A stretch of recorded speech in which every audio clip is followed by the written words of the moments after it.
السلام علیکم ورحمۃ اللہ وبرکاتہ الحمد للہ رب العالمین اللہم صلی علی محمد وعلی آل محمد۔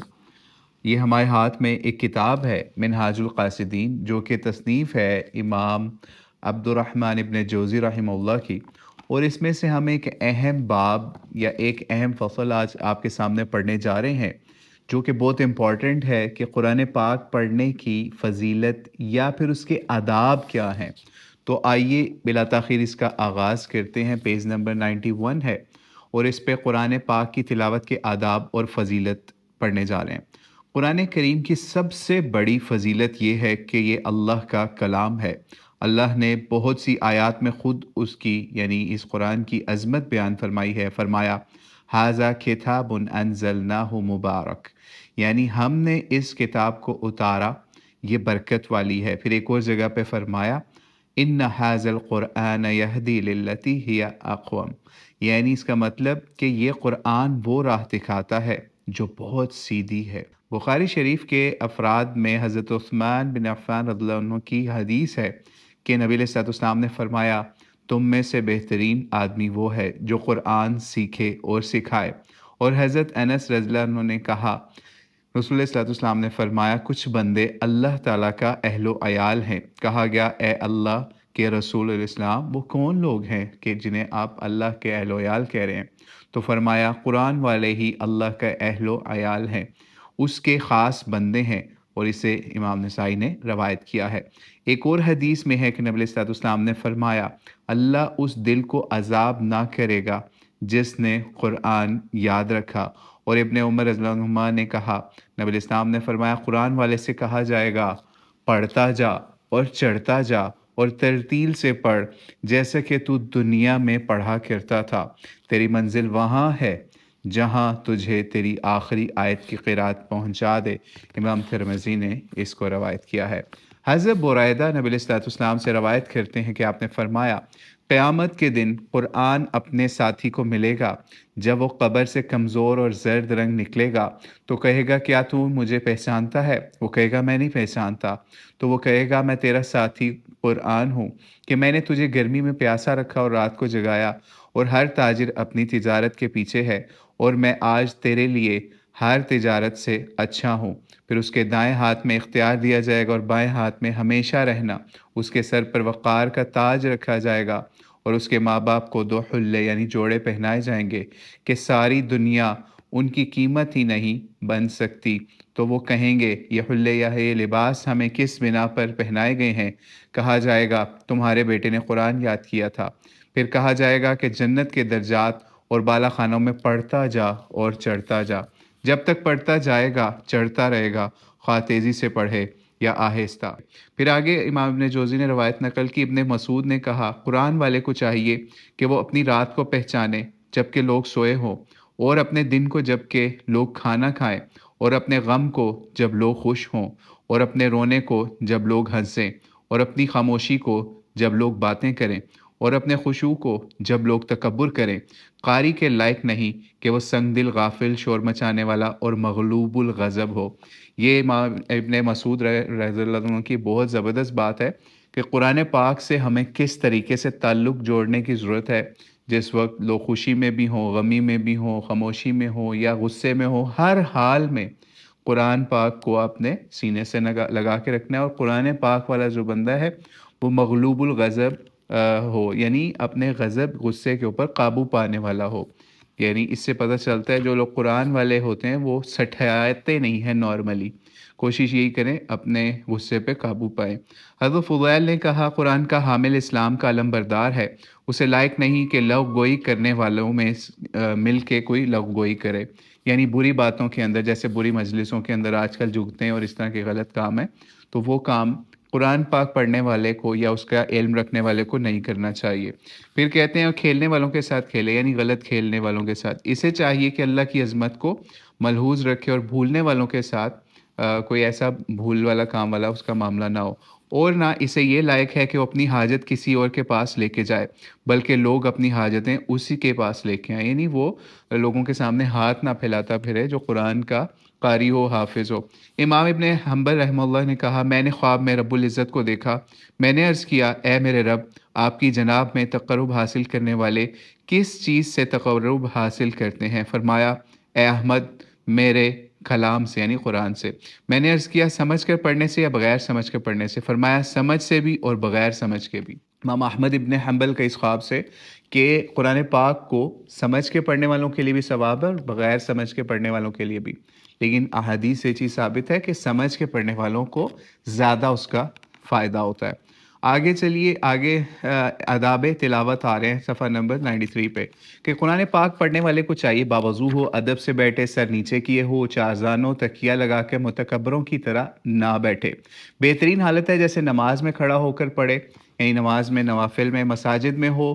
باقی رہا یہ کہ کتنا پڑھے، تو اس میں سلف کی عادت مختلف تھی، بعض ایک دن میں ختم کر لیا کرتے تھے، بعض ایک دن میں، ایک رات میں، بعض قرآن ختم کر کے کچھ زیادہ بھی پڑھتے تھے، بعض 3 دنوں میں ختم کرتے اور بعض ایک ہفتے میں بھی ختم کرتے، بعض ایک مہینے میں ختم کرتے، کیونکہ قرآن پاک سمجھنے میں مشغول ہوتے یا علم کو پھیلانے یا تعلیم دینے میں قرات کے علاوہ کسی اور عبادت یا دنیا کی محنت مزدوری کے شغل کی وجہ سے۔ یہ بہتر یہ ہے کہ اتنا پڑھے کہ اس کے ضروری کاموں میں رکاوٹ نہ ہو، نہ اس کے جسم کو تکلیف ہو، نہ ترتیل اور تدبر کے بغیر قرآن ضائع بھی نہ ہو۔ پھر ایک اور آگے ابن عباس کا بڑا زبردست قول ہے جو کہ صحابہ میں قرآن کے حوالے سے بڑے علم والے سمجھے جاتے ہیں، کہ اگر میں صرف قرآن سے سورہ بقرہ اور آل عمران پڑھ لوں، ان کو ترتیل سے پڑھوں اور ان میں غور و فکر کروں تو مجھے یہ زیادہ پسند ہے اس سے کہ میں سارا قرآن تیز تیز پڑھ جاؤں۔ جسے فرصت ہو وہ زیادہ قرات کو غنیمت سمجھے تاکہ زیادہ ثواب حاصل کرے۔ حضرت عثمان رضی اللہ عنہ کا آگے بیان آ رہا ہے کہ وہ وتر کی ایک رکعت میں بھی سارا قرآن پڑھ جاتے تھے۔ امام شافعی رمضان میں 60 قرآن مجید ختم کیا کرتے تھے۔ باقی رہا یہ معاملہ تو ہم پہلے امام ابن جوزی کہتے ہیں پہلے بیان کر چکے، اپنی ہمت کے مطابق رکھے۔ بعض نے پسند کیا اگر دن کو ختم کرے تو صبح کی سنتوں میں، ان کے بعد رات کو ختم کرے تو مغرب کی سنتوں کے بعد۔ ابن مسعود کا آگے قول آ رہا ہے کہ جو قرآن ختم کرے اس کی دعا قبول ہوتی ہے۔ حضرت انس رضی اللہ عنہ کے بارے میں لکھا جا رہا ہے کہ جب وہ قرآن ختم کرتے اپنے اہل و عیال کو جمع کرتے اور پھر دعا بھی کیا کرتے تھے۔ یعنی اس سے بھی پتہ چلا کہ قرآن پاک جو ہے وہ صرف آپ نے اپنے تک نہیں رکھنا، اپنے اہل و عیال کو بھی اکٹھا کر کے ان کے اوپر بھی اس کی تذکیر کا، اس کی تبلیغ کا اور اس سے متعلق دعا کا بھی معاملہ کرنا ہے، جیسے حضرت انس کے بارے میں یہ بیان کریں۔ آگے قرات کا بیان آ رہا ہے، آگے قرات کا بیان کہہ رہے ہیں کہ اچھی آواز سے قرات کرنا مستحب ہے، اگر کسی کی اچھی آواز نہ ہو تو کوشش کرے، اور لیکن کسی کی اچھی آواز نہ ہو تو ایسا زبردستی کرنے سے سلف مکروہ اس کو سمجھتے تھے۔ آگے کہتے ہیں مستحب یہ ہے کہ قرات آہستہ آواز سے کرے، حدیث میں ہے کہ پوشیدہ قرات اعلانیہ قرات سے ایسے ہی بہتر ہے جیسے پوشیدہ صدقہ ظاہر سے بہتر ہے۔ ہاں اتنا ضرور ہے کہ اپنے آپ کو آواز سنائی دے، اور صحیح مقصد کے لیے بعض اوقات بلند آواز سے قرات کرنے میں بھی کوئی حرج نہیں، مثلا حفظ میں عمدگی پیدا کرنے کے لیے، اپنی نیند اور سستی دور کرنے کے لیے، سوئے ہوئوں کو جگانے کے لیے بھی آپ آواز اونچی کر سکتے ہیں۔ مثال ہے آپ کے گھر میں لوگ فجر کے ٹائم سوئے ہیں، آپ قرآن پاک کی آواز سے بھی ان کو اٹھا سکتے ہیں۔ امام ابن جوزی کے مطابق نماز میں قرات کا حکم کیا ہے، فرض نمازوں میں کتنی قرات کرے اور کب جہری قرات کب کرے اور کب سری، تو یہ سب چیزیں فقہ کی کتابوں میں معروف و مشہور ہیں۔ جس کے پاس قرآن مجید کا نسخہ ہو اسے چاہیے کہ وہ ہر روز اسے دیکھ کر چند آیتیں ضرور پڑھے تاکہ قرآن کو چھوڑا ہوا معلوم نہ ہو۔ قرآن کریم کی تلاوت کرنے والے کو چاہیے کہ غور کرے کس طرح اللہ نے لوگوں کے فہم کی طرف قرآن کے معنی کو پہنچا کر مہربانی فرمائی ہے۔ یہ بھی ذہن میں رکھے، یعنی قرآن پڑھنے والا، کہ جو پڑھ رہا ہے وہ کسی انسان کا کلام نہیں ہے، کلام والے کی عظمت کو، اللہ کی عظمت کو، بزرگی کو ذہن میں رکھے اور کلام پر غور و تدبر کرے، کیونکہ قرات کا مقصد ہی تدبر قرآن ہے۔ اگر بغیر تکرار کے تدبر حاصل نہ ہو تو تکرار کرے، یعنی ریپیٹیشن بھی کرے، اس کو بار بار پڑھے، سمجھے، تدبر سمجھ کے لیے، فہم کے لیے۔ حضرت ابو ذر کا آگے بیان آ رہا ہے کہ نبی علیہ السلام نے ایک دفعہ ایک ہی آیت ان تعذبہم فانہم عبادک، اس کو یعنی اگر تو ان کو سزا دے تو تیرے ہی بندے ہیں، اس کی تکرار کرتے ہوئے رات کا قیام پورا کیا۔ یعنی یہ بڑی رقت انگیز تھی کہ نبی علیہ السلام امت کے لیے سوچ رہے تھے یا اللہ سے کہہ رہے تھے کہ اللہ اگر آپ ان کو سزا دیں تو بھی وہ آپ کے ہی بندے ہیں، اور اگر آپ تو اس لیے یعنی اللہ کو سے یہ ریکویسٹ ہو رہی تھی نماز کی حالت میں یا قرآن پڑھتے ہوئے کہ اللہ تعالیٰ یہ آپ کے بندے، ان پہ رحم والا معاملہ فرمائیے۔ تمیم داری میں بھی نے بھی کہا کہ ایک ہی آیت پڑھتے ہوئے، یہ آیت پڑھتے ساری رات گزاری، اور وہ آیت یہ تھی ام حسب الذین، یہ والی آیت جو ہے ام حسب الذین اجترحوا السیئات، یہ آیت پوری جو ہے کہ کیا بدکار لوگ یہ سمجھ بیٹھے ہیں کہ ہم ان کو مومن نیکاروں لوگوں کے برابر کر دیں گے۔ اس کو بھی نبی علیہ السلام نے اس کی بھی تکرار کی۔ اسی طرح ایک اور آگے آیت کے بارے میں بھی بتایا گیا کہ اور بھی آیتوں سے نبی علیہ السلام رات کو بار بار تکرار کیا کرتے تھے، یعنی ان کی ریپیٹیشن ان آیات کی کیا کرتے تھے۔ تلاوت کرنے والے کو چاہیے کہ ہر آیت کے مناسب اس کا مطلب سمجھنے کی کوشش کرے۔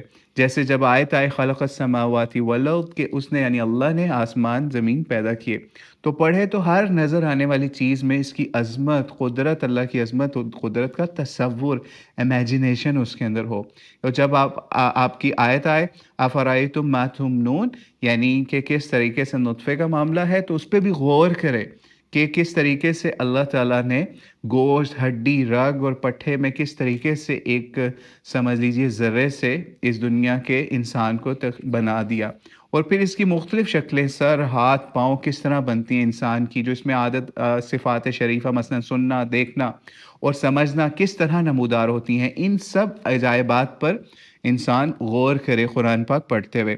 اور پھر جب جھٹلانے والی آیات سے متعلق یا جھٹلانے والوں کے حالات کی تلاوت کرے تو اس بات کا احساس فرمائے کہ نافرمانی کی صورت میں کس قدر خوفناک حالت ہوگی۔ تلاوت کرنے والے کو سمجھنے میں رکاوٹ بننے والی چیزوں کو دل سے نکال دینا چاہیے۔ مثلا شیطان اس کے دل میں وسوسہ ڈالے کہ تلاوت کا حق ہی نہیں ادا ہوا، حروف اپنے مخرج سے ادا ہی نہیں ہوئے، یا یہ تلاوت کرنے والا تکرار کرتا رہے اور معنی کا ادراک کرنے میں طبیعت الجھ جائے۔ یعنی مطلب اس کا معنی ہے کہ جس کو سمجھ بھی نہیں آ رہی وہ کوشش بھی کر رہا ہے، اور وہ پھر قرآن کو چھوڑ دے کہ مجھے تو سمجھ سے باہر ہے۔ ایسا نہ کرے، قرآن میں ڈوبا رہے، کوشش میں لگا رہے، چاہے اس کو سمجھ آئے چاہے نہ آئے، اپنی کوشش رکھے، لیکن اس کو پسے پشت نہ ڈالے یا اس کو بالکل چھوڑے نہ۔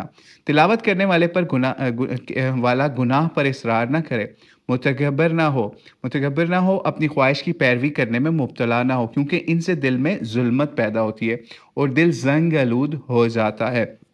اس کی مثال زنگ آلود شیشے کی ہے کہ حق کی تجلی کو روک دیتا ہے۔ دل آئینے کی طرح ہے، خواہشات زنگ کی مثل ہیں، اور قرآن کے معانی ان شکلوں کی طرح ہیں جو شیشے میں نظر آتی ہیں۔ خواہشات کو دور کرنے کی ریاضت سے دل آئینے کی طرح صاف ہو جاتا ہے۔ تلاوت کرنے والے کو چاہیے یہ جان لے کہ قرآن کے خطاب اور اس کے وعید کا مخاطب وہی ہے، یعنی جو قرآن کو پڑھ رہا ہے، قرأت کر رہا ہے، وہ اس سے اللہ مخاطب ہے اس وقت، اور واقعات جو بیان ہو رہے ہیں قصے کہانیاں نہیں ہیں، بلکہ یہ عبرت کا سامان ہے۔ پس اس سے متنبہ ہو جائے، یعنی اس سے فکر پکڑے۔ ایسی صورت میں تلاوت ایسی ہوگی جیسے مالک اپنے غلام کو اپنے مقصد کے متعلق لکھے اور وہ اس مکتوب کو غور سے پڑھے اور اس کے مطابق عمل کرے۔ قرآن کریم کو جو پڑھ کر نافرمانی کرنے والے کی مثال ایسے ہی ہے جیسے کوئی بادشاہ کا فرمان پڑھے لیکن اس مکتوب پر عمل نہ کرے، اس کی حکومت کو مضبوط کرنے سے روگردانی کرے۔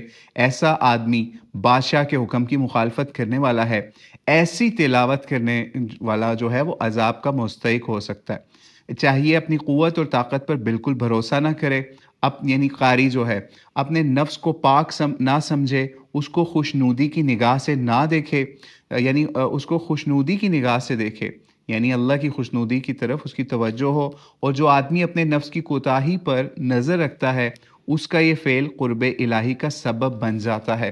تو یہ تھے امام ابن جوزی رحمۃ اللہ علیہ جو کہ منہاج القاصدین کے اندر قرآن پاک کی تلاوت، قرأت اور اس کی عظمت کا بیان کر رہے تھے، اور اس سے ہمیں یہ چیز سمجھ میں آ گئی جو انہوں نے کلوزنگ ریمارکس دیے کہ قرآن پاک جو ہے وہ سمجھ لیجیے اللہ کا ایک مکتوب ہے، اللہ کا ایک کلام ہے، اللہ کا فرمان ہے، اللہ کا میسج ہے آپ کے لیے، میرے لیے۔ جب ہم قرآن پاک کو ایک مکتوب کی طرح اللہ کی طرف سے سمجھیں گے کہ اللہ ایک بادشاہ ہے دنیا کا اور ہمارے پاس ایک فرمان آیا ہے، اس کو ہم نے صرف چوم کے کہیں پہ سجا نہیں دینا بلکہ اس کو پڑھ کے اس سے عمل کی کوشش کرنی ہے۔ یہ سمجھ لیجئے کلوزنگ ریمارکس ہے امام ابن جوزی کے۔ اور آج بھی آپ دیکھیں کہ دنیا کے جو بادشاہ ہیں ان کی کوئی حیثیت نہیں ہے، لیکن ان کی طرف سے جو آرڈرز آتے ہیں، قوانین آتے ہیں، ہم کس طرح ان کے اوپر عمل کر رہے ہوتے ہیں، کس طرح سگنلز کے اوپر، کس طرح ہر جگہ کے اوپر ہم ان کی پاسداری کر رہے ہوتے ہیں۔ تو اللہ سے اوپر کوئی ہے؟ اللہ سے اوپر کوئی بادشاہ ہے؟ اللہ سے اوپر کوئی احکم الحاکمین ہے؟ نہیں، اللہ احکم الحاکمین ہے۔ تو اس کے جو فرامین، اس کی جو چیزیں آگیں قرآن پاک کی شکل میں، ان کے اوپر کوشش کریں، مکمل طور پر عمل کریں اور اس سے زیادہ کریں جتنا عمل ہم حکومتوں کے فرامین کے اوپر کرتے ہیں۔ تو اللہ تعالیٰ ہمیں قرآن پاک کو سمجھ کے پڑھنے والا اور اس کو اس کے اوپر عمل کرنے والا بنائے۔ واللہ اعلم بالصواب۔ السلام علیکم ورحمۃ اللہ وبرکاتہ۔